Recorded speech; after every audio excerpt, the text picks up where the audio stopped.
আসসালামু আলাইকুম শিক্ষার্থী বন্ধুরা, কমার্স ক্লাসে তোমাদেরকে স্বাগতম। কেমন আছো তোমরা সবাই? আশা করি অনেক ভালো আছো। আজকে আমি তোমাদেরকে শিখাবো নবম দশম শ্রেণীর হিসাব বিজ্ঞান বইয়ের দ্বিতীয় অধ্যায় অর্থাৎ লেনদেন অধ্যায়টি।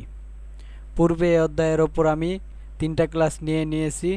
তোমরা যারা দেখো নাই সেই 3টা ক্লাস অবশ্যই দেখে নেবে। আজকে নিব 4র্থ ক্লাস। আজকের ক্লাস শুরু করা যাক।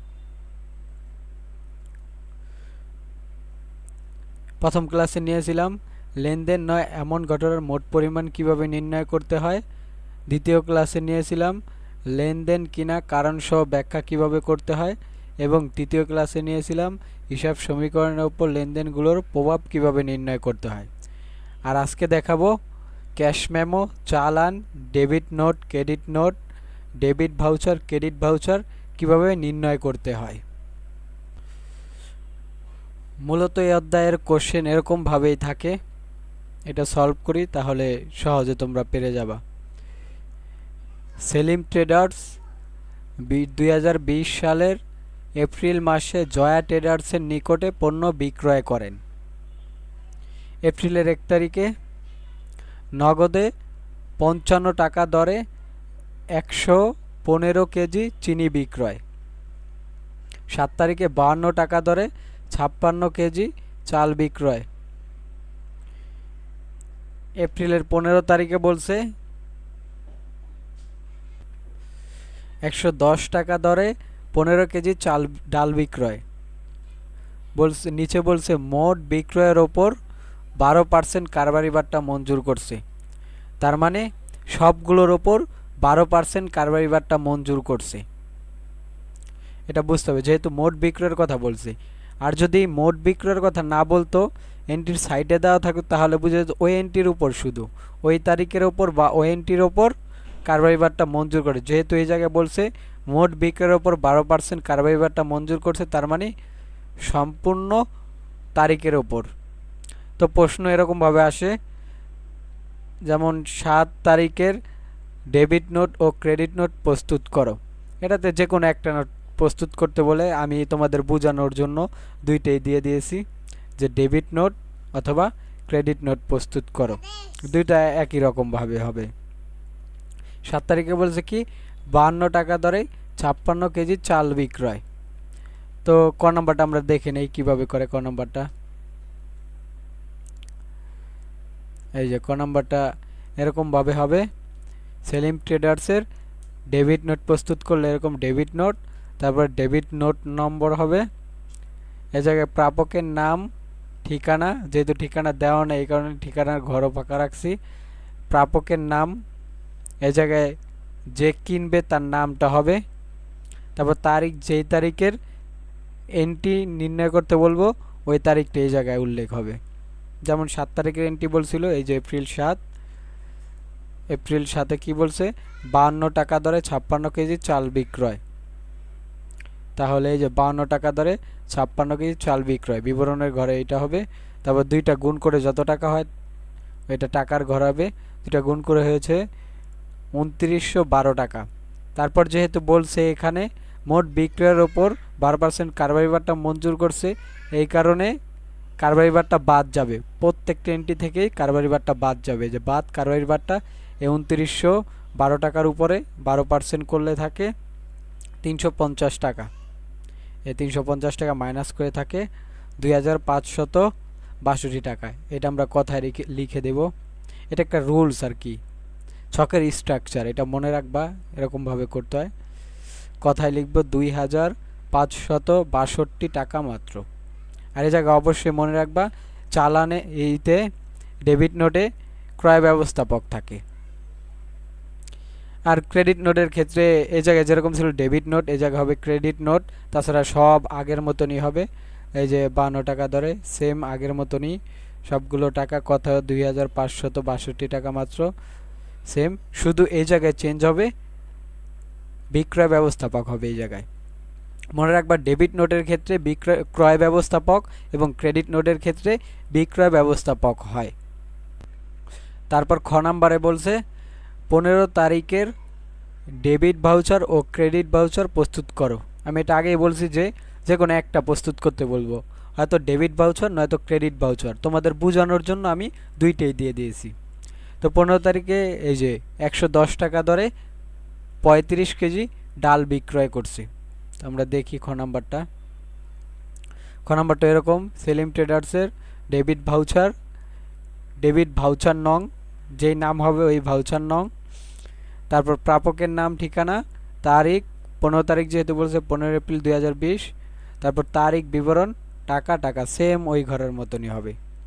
ওই যে ডেবিট নোট যেরকম ছিল সেম ওরকম হবে এরকম।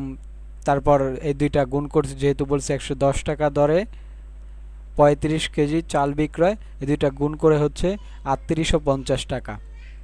তারপরে যেহেতু সম্পূর্ণ প্রশ্নের উপর বলছে কারবারি বারটা 12%, এই কারণে প্রত্যেকটা এন্ট্রি হতেই কারবারি বারটা বাদ যাবে। আর যদি আলাদা আলাদাভাবে বলতো, এই জায়গায় যদি আলাদা আলাদাভাবে বলে দিত কারবারি বারটা এত টাকা, তাহলে ওই এন্ট্রিটার উপরই শুধু করতাম, যেটার উপর বলতো না এটার উপর করতাম না। যেহেতু এই জায়গায় মোট বিক্রয়ের উপর বলছে, প্রত্যেকটা এন্ট্রির উপর করতে হবে 12%, কারবারি বারটা মাইনাস করতে হবে। 3850 থেকে 12% কারবারি বারটা করলে 462 টাকা হয়। 462 টাকা মাইনাস করলে 3388 টাকা হয়। কথায় 3388 টাকা মাত্র। আর মনে রাখবা ডেবিট ভাউচারে 4 জনের স্বাক্ষর হয়। এই স্বাক্ষরগুলো অবশ্যই মনে রাখতে হবে, মানে পরীক্ষাতে অবশ্যই দিতে হবে এই স্বাক্ষরগুলো অঙ্ক করার সময়। এগুলো অবজেক্টিভের সময়ও কাজে লাগে, তোমরা মনে রাখবে এগুলো। প্রথমে ক্যাশিয়ারের স্বাক্ষর, হিসাব রক্ষকের স্বাক্ষর, ব্যবস্থাপকের স্বাক্ষর, গ্রহীতার স্বাক্ষর মনে রাখবা। ক্রেডিট ভাউচারের ক্ষেত্রেও সেম, শুধু ডেবিট ভাউচারের জায়গায় ক্রেডিট ভাউচার নং, আর এই জায়গায় ক্রেডিট ভাউচার, সবগুলো সেম আগের মতনই। এই স্বাক্ষর আগের মতনই, ক্যাশিয়ারের স্বাক্ষর, হিসাব রক্ষকের স্বাক্ষর, ব্যবস্থাপকের স্বাক্ষর, গ্রহীতার স্বাক্ষর সেম একইভাবে হবে। তারপর গতে বলছে 1 তারিখের চালান ও ক্যাশ মেমো প্রস্তুত করো। 1 তারিখে বলছে নগদে 55 টাকা দরে 115 কেজি চিনি বিক্রয়। 55 টাকা দরে 115 কেজি চিনি বিক্রয়। এই যে গতে আছে, সেমভাবে সাজাবো। জনাব সেলিমের চালান, এখানে চালান নং যেটা হিসাব করবো ওইটা নং, খেয়াল রাখবে এটা চালান নং। ক্রেতার নাম ওইখানে দিয়েছিলাম আমরা কি প্রাপকের নাম, আর এখানে দিয়েছি ক্রেতার নাম, ওই একই কথা, যেটা দাও তোমরা ক্রেতার নামটা উল্লেখ করে দিবা। আর ঠিকানা যদি দেওয়া থাকে এই যে ঠিকানা দিয়ে দিবা। তারপর ঘর হবে তারিখ, বিবরণ, দর, পরিমাণ, টাকা। এই যে দর বলতে যত টাকা করে ক্রয় করছি এক একটা পণ্য, আর পরিমাণ বলতে কেজি অথবা একক থাকেন এরকম, ওইগুলাকে বলা হয় পরিমাণ। টন থাকে, অনেক সময় টন থাকে, সময় গ্রাম থাকে, কিন্তু বেশিরভাগ কেজি দেখা যায়, অনেক সময় লিটার থাকে, এরকম পরিমাণটা। আর টাকার ঘরে মোট টাকাটা, এই দুইটা গুণ করে যেটা হবে মোট টাকাটা। তো যেহেতু 1 তারিখে বলছে নগদে 55 টাকা দরে 115 কেজি চিনি বিক্রয়, তাহলে এই জায়গায় আমরা কি করছি সাজায়া নিছি।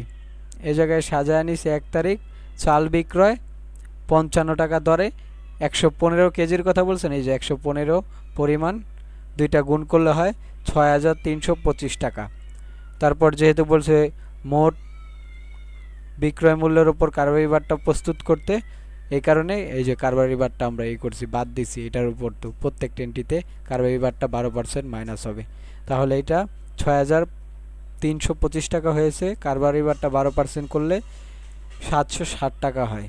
760 টাকা থেকে 760 টাকা আমরা মাইনাস করব 6325 টাকা থেকে, তাহলে হয় 5565 টাকা। কথায় লিখব 5565 টাকা মাত্র।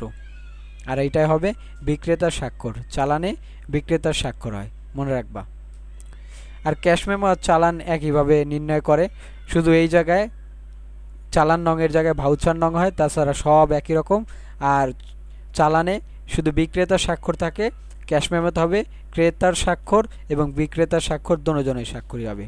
আর একটা জিনিস খেয়াল করছো, প্রত্যেকটাতে কিন্তু আমি এই বর্ডার দিয়ে দিছি, এরকম তোমরা বর্ডার দিয়ে দিবা, পেন্সিল দিয়ে অবশ্যই আর্ট করবা, মাঝখানেরটাও পেন্সিল দিয়ে আর্ট করবা, ছক অবশ্যই পেন্সিল দিয়ে তোমরা আর্ট করবা, ঠিক আছে? তো আশা করি তোমরা বুঝতে পারছো। এভাবেই মূলত চালান, cash memo, debit voucher, credit voucher, debit note, credit note নির্ণয় করা হয়। তো আজকের ক্লাস এই পর্যন্তই। ভালো থেকো, সুস্থ থেকো। দেখা হবে অন্য কোনো টিউটোরিয়ালে। আল্লাহ হাফিজ।